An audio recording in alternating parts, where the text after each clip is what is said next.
Hello everyone, welcome to aspiring teachers. तो हमारा आज का टॉपिक रहेगा 10 MCQs ऑन CDP। ये जो क्वेश्चन हम आज करेंगे ये मोस्ट इम्पॉर्टेंट क्वेश्चंस हैं। मैंने सिर्फ इम्पॉर्टेंट क्वेश्चंस ही सिलेक्ट करे हैं और ये हमारे प्रीवियस ईयर के क्वेश्चंस हैं। तो हम डेली ऐसे ही सेशन करेंगे। आई होप आपको पसंद आएगा। तो अपना फर्स्ट सेशन करते हैं। First question is dyslexia is associated mainly with difficulties in.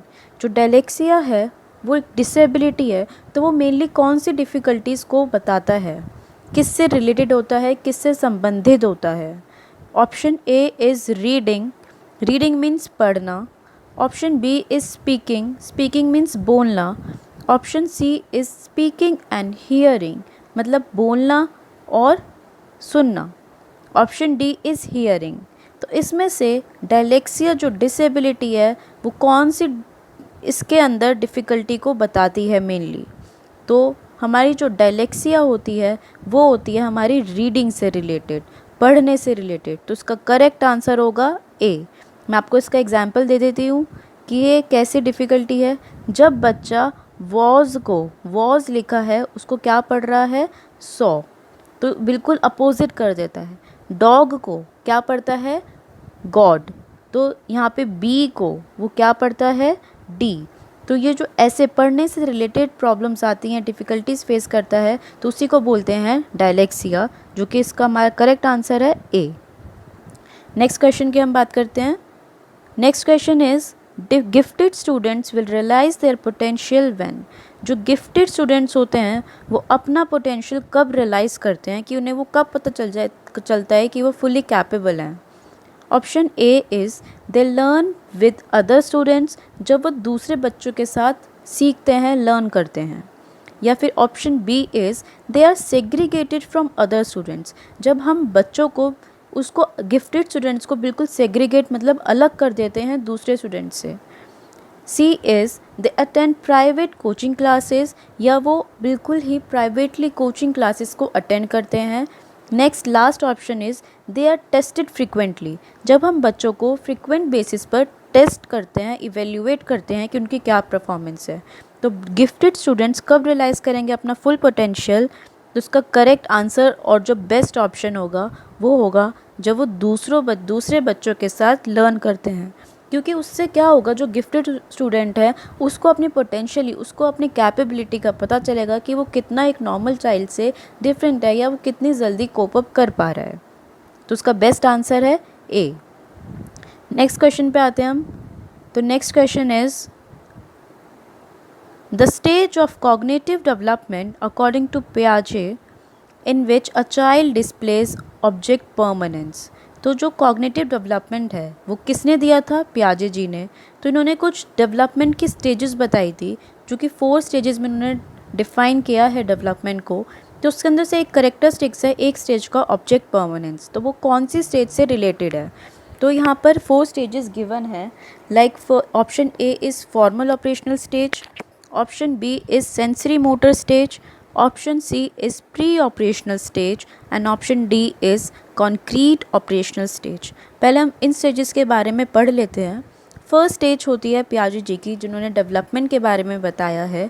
First stage है sensory motor stage. Sensory motor stage क्या होती है, जिसके अंदर जो बच्चा होता है वो अपनी सेंसेस से पता लगाता है, कम्युनिकेट करने की या फील करने की कोशिश करता है।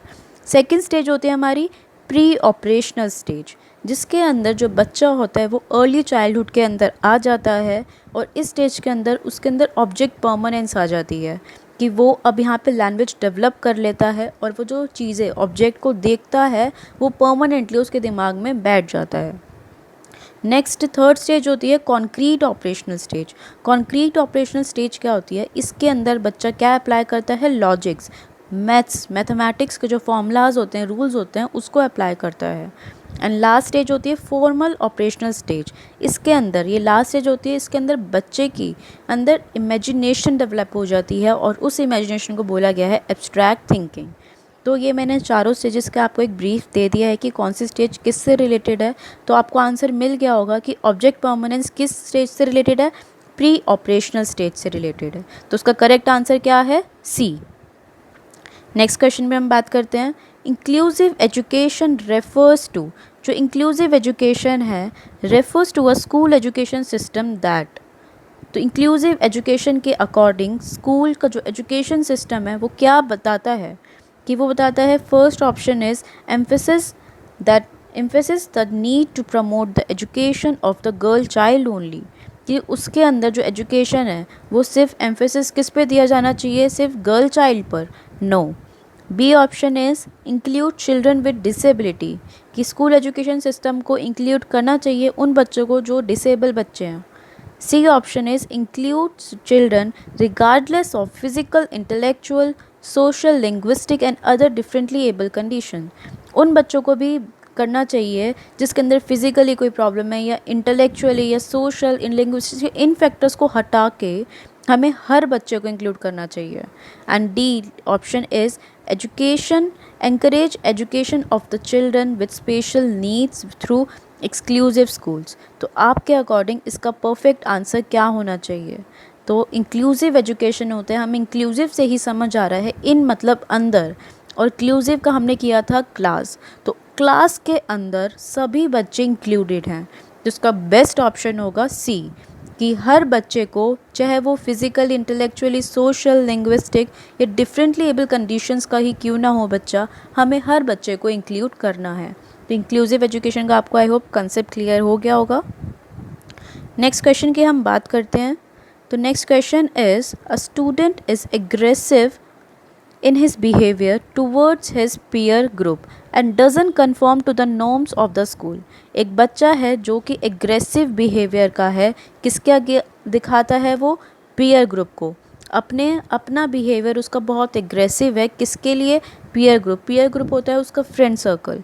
And doesn't conform to the norms of the school, जो स्कूल के नॉर्म्स हैं वो उसको बिल्कुल नहीं मानता है, ये रूल्स एंड रेगुलेशन है। तो इस बच्चे को किस चीज़ की ज़रूरत है? Option A is higher order thinking skills, that is HOTS, जिसके अंदर बहुत ज़्यादा थिंकिंग स्किल्स की नीड होती है।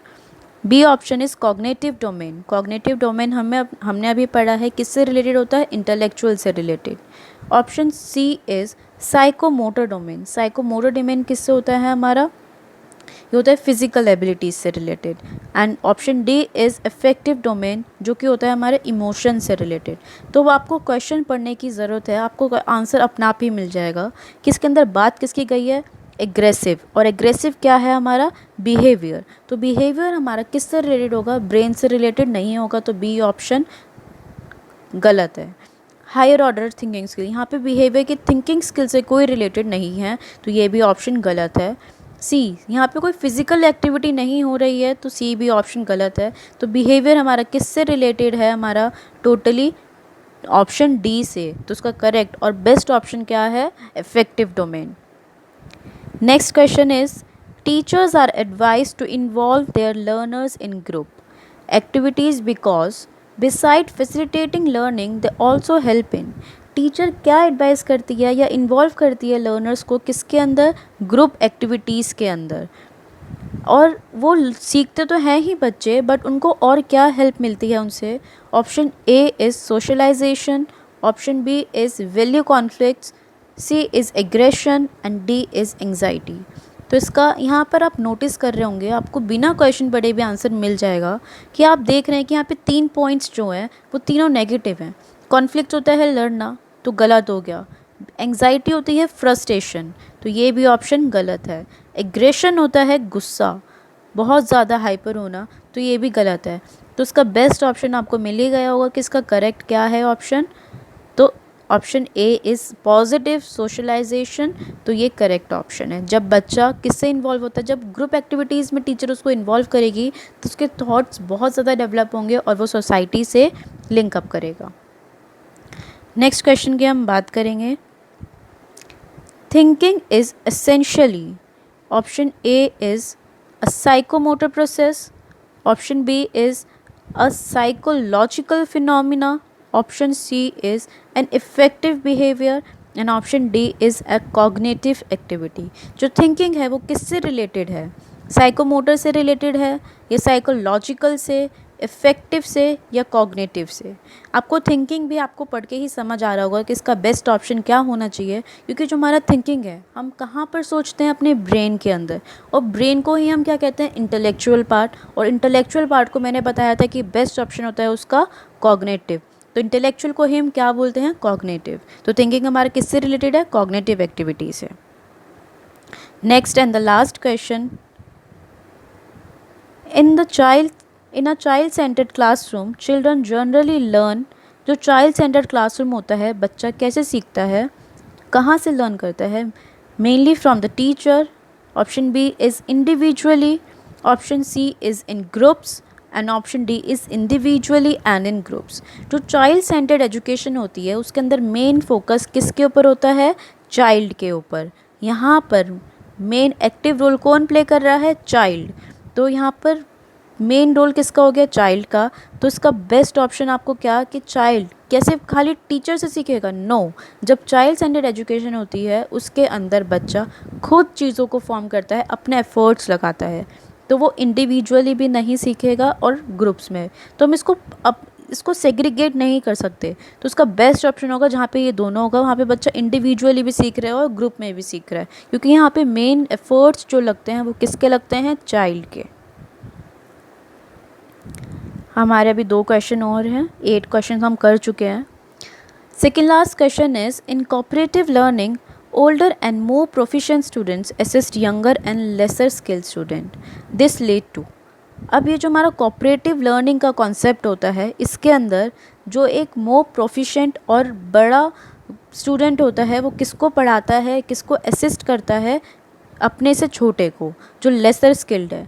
तो यहाँ पे किसकी बात कर रहा है, क्या हायर मोरल डेवलपमेंट है वहाँ पर, या फिर option B is conflict between the groups, C is higher achievement and self esteem, and D is intense competition.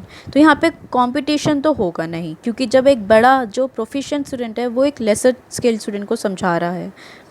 यहाँ पे बी ऑप्शन ने बता रहा है कॉन्फ्लिक्ट का, तो ये भी नहीं होगा क्योंकि यहाँ पे नेगेटिव बता रहा है। अब यहाँ पे कोई मॉरल डेवलपमेंट नहीं हो रही है, तो यहाँ पे वो क्या अचीव कर रहा है, higher achievement and self esteem. तो उसका बेस्ट ऑप्शन होगा C. Last question is, the major frustration that children with hearing loss face in the classroom is. जो मेजर फ्रस्ट्रेशन होती है जब बच्चे, that children with hearing loss face in the classroom, तो उसका ऑप्शन गिवन है the inability to take examination with other students. क्या वो बच्चे एग्जामिनेशन नहीं दे पाएंगे अदर स्टूडेंट्स के साथ। B option is the inability to read the prescribe text book. क्या वो टेक्स्ट बुक को पढ़ नहीं पाएंगे। D C is the inability to participate in sports and games. क्या वो स्पोर्ट्स और गेम्स में पार्ट नहीं ले पाएंगे। And D option is the inability to communicate and share information with others. जब हियरिंग लॉस फेस फैक्टर होगा classroom में तो वो बच्चे क्या नहीं कर पाएंगे। इसका बेस्ट ऑप्शन आपको पढ़ते ही समझ आ गया है कि यहाँ पे किससे बात की गई है, और हमारा बेस्ट ऑप्शन है the inability to communicate and share information with others, कि उनको इनएबिलिटी होगी, डिफ़िकल्टी होगी किससे, कम्युनिकेट करने में और इन्फॉर्मेशन को शेयर करने में।